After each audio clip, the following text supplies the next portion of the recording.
Hi everyone, Sherry Canino here, and welcome to this week's Stencil Crush Tuesday. I'm starting out with my jelly plate, and I'm going to create a background using my jelly plate, and I'm going to go directly onto my paper. So I'm adding some paint, and I'm laying the paint there so you can see I'm using a variety of brands. So honestly, use whatever it is that you have or that you love, the colors that you love. I have a pink, like a dark magenta, and a yellow and an orange, and just rolling it out with my brayer, cleaning my brayer off. And the first stencil by StencilGirl Products here is called Amsterdam, and it's by Nathalie Kalbach. I think that's how you say her last name. I'm sorry if I didn't say it right. And this number stencil is by Marybeth Shaw. That is one of the StencilGirl Club stencils from 2015. And I'm just pulling some prints, and as you can see, I even got that little clip that that little hook that's on the top. But that's okay, because it's gonna get covered up, and I'm not worried about it. I'm not using deli paper or anything like that. I'm going right onto the piece of watercolor paper that I'm going to be creating on. And I think we sometimes get so caught up in making jelly prints for collage and this and that we forget we can actually, use the sheet of mixed media paper or whatever paper we're going to be creating on to create our background directly. And I continue to add the same two stencils, and I just continue to pick up more and more texture, and just trying to get a nice fun background with some stencils going on in it, and I'm loving how that looks.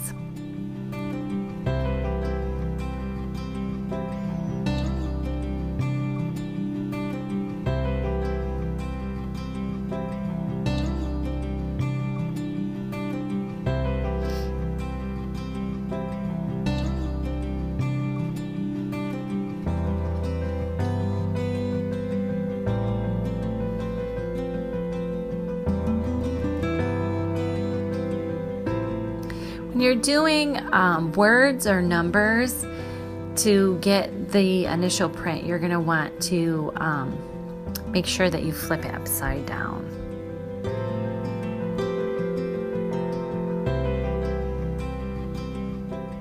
Now this little stencil here is called Trees 6, and this is by Marybeth Shaw, and this is one of her original, the very first original set of StencilGirl Stencils, and I just love this stencil. I have it in both the 6x6 and the 9x12 because I love it so much, and it has been very well loved and very well used. Gives you some great texture, some lines. Love how that looks. The next stencil I'm crushing on here is this stars stencil. It's called Military Stars. I really, really love this stencil. I'm using it with like a transparent orange, so it's very, very faint, but it's giving it a nice subtle little addition to the background, and I picked up a little bit of white with it just to kind of make the stars pop a little bit more.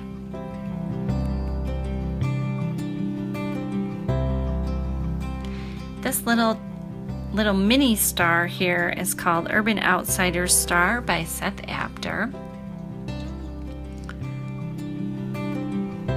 Who knew I had so many star stencils? Apparently I really love stars.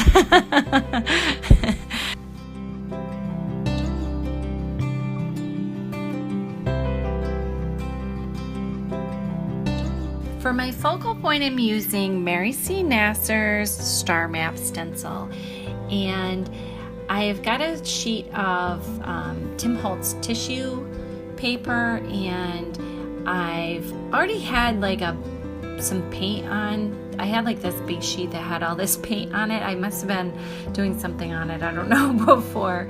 So I figured I would use it. It gives it like a little bit of a nice color in the background. And I'm stenciling it in white.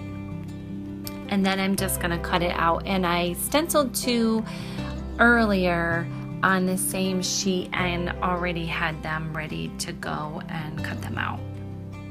So now I take a little bit of time and I'm trying to figure out how I'm going to arrange these on my page, and I kind of go back and forth, and I was going to do 3, and in the end I decided that I would just use 2 of them.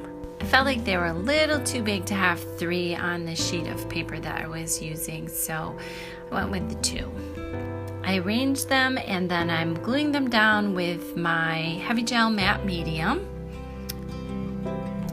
You could use regular matte medium if that's what you like best. I just like the heavy gel. This happens to be Liquitex brand, but I use any brand, Golden, whatever.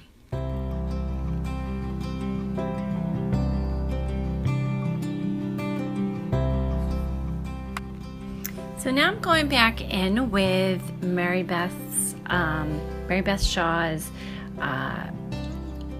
Trees 6 stencil, and just adding a little bit more texture to the background.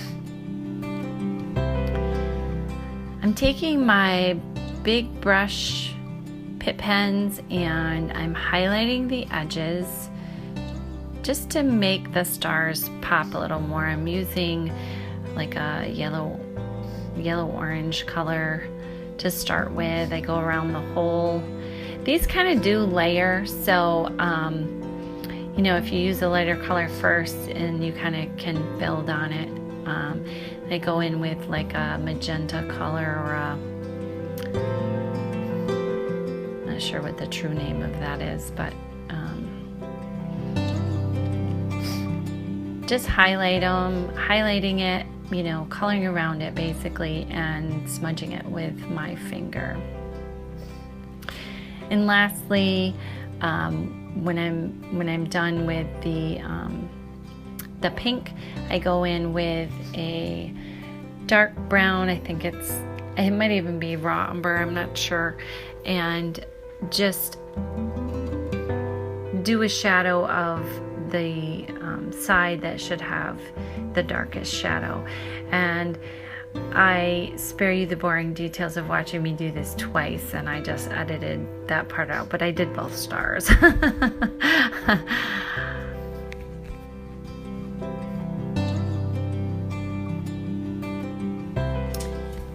So once I got the stars finished, I felt like the background was just lacking in a pop of color. So I pulled out some green, and I'm using it with Mary C. Nasser's Go Your Own Way arrows. And I'm using the chevron on these. This stencil comes in a 6x6, which is what I'm using here. And last week I used the mini. And that's a 4x4, I think.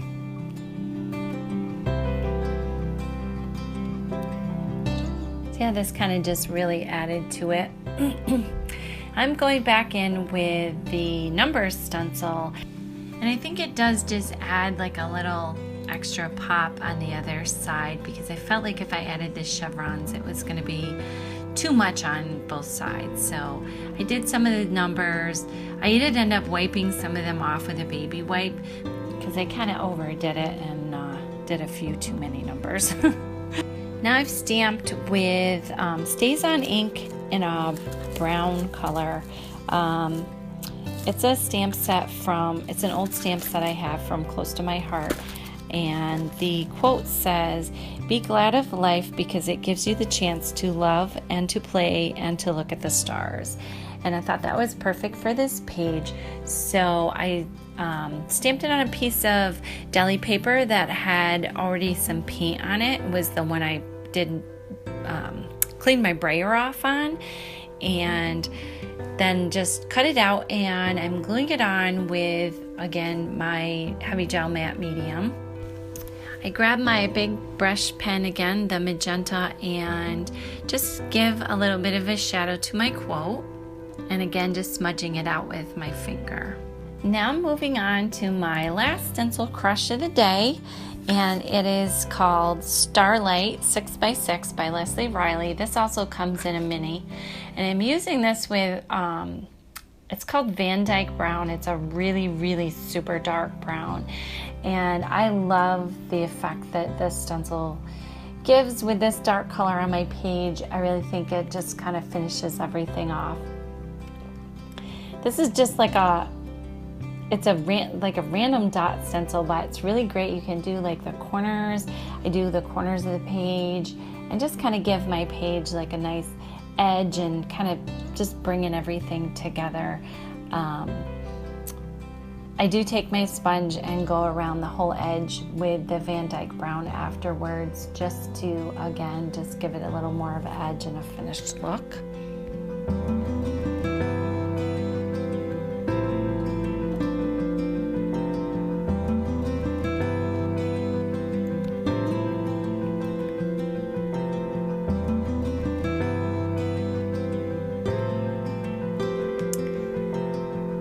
Once I'm finished with this stencil, that's it, guys. Thank you so much for joining me and all the love you've been showing to my Stencil Crush videos. It means so much, and I will see everyone next week.